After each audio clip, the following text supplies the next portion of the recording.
Smart Ideas avec Raphaëla Nolo, bonjour. Bonjour. Bienvenue, vous êtes la cofondatrice de Yacon & Co. Vous l'avez créé avec Clément Poyade et Thierry Barrier en 2021. Pourquoi vous l'avez créé? C'était quoi l'idée de départ, le déclic? Le déclic de départ, c'est moi. J'habitais aux États-Unis en 2018 et en fait, j'ai commencé à avoir des problèmes de digestion et de fatigue chronique. Et je me suis questionnée sur ma santé et je suis allée voir des gastro-entérologues, des médecins qui m'ont rien détecté. Donc ça, c'est plutôt la bonne nouvelle. Malheureusement, j'avais toujours ces symptômes qui persistaient et je me suis dit, c'est forcément lié à quelque chose.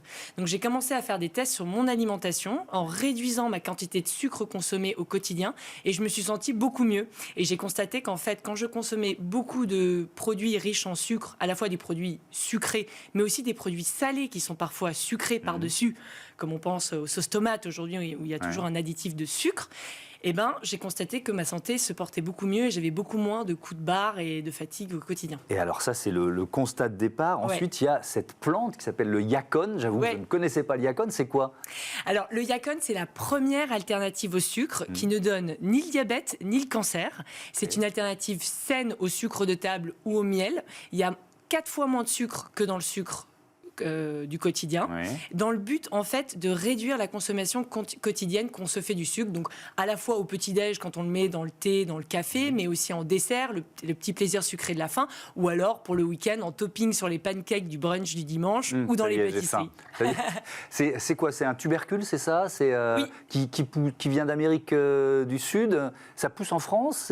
C'est quoi le Yacon, quoi? On le trouve où? Oui, alors le Yacon, c'est une tubercule qui ressemble un petit peu à la patate douce et qui pousse à l'origine, c'est vrai, au Pérou.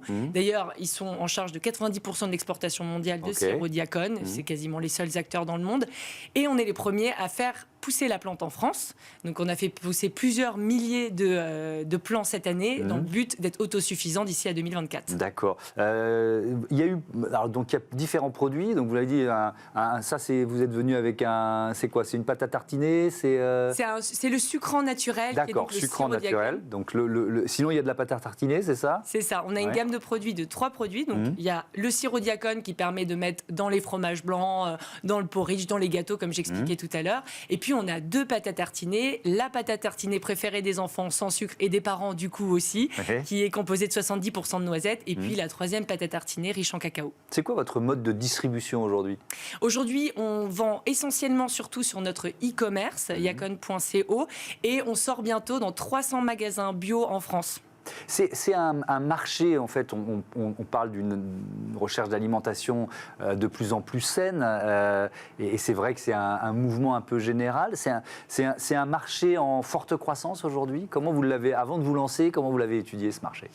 Eh ben, on a constaté qu'en fait, il y avait plusieurs milliers de tonnes dans le monde, centaines de milliers de tonnes dans le monde qui étaient vendues de sucre, qui est à la fois consommé dans le quotidien, comme dans l'usage du quotidien, dans le thé, le café, etc., dans les boissons, mais aussi dans les produits salés. Et en fait, on a constaté qu'aujourd'hui, beaucoup de personnes étaient malades. Un demi-milliard de personnes dans le monde sont atteintes de diabète. Un enfant de 8 ans aussi a consommé plus de sucre que ses grands-parents durant toute leur vie.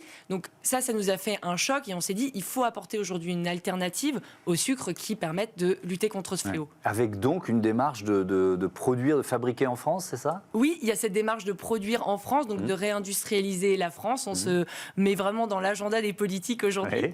Mais le vrai but, c'est surtout le côté santé chez nous. C'est vraiment venir apporter une alternative. Cette alternative vient uniquement du Pérou pour le moment. Donc on est en cours de construction pour la filière française. D'accord, il y a encore un peu de boulot. Sur les emballages, tiens, parce que ça aussi, quand on est dans une démarche comme ça saine, la démarche environnementale autour des emballages, qu'est-ce que vous avez choisi? Alors nous, c'est que du verre. Donc déjà, sur l'empreinte carbone, on est bon. Et puis après, évidemment, on fait toujours attention au sourcing, vérifier qu'on n'utilise pas trop de plastique, même dans la production, parce qu'en fait, on gère toute notre production nous-mêmes en Auvergne.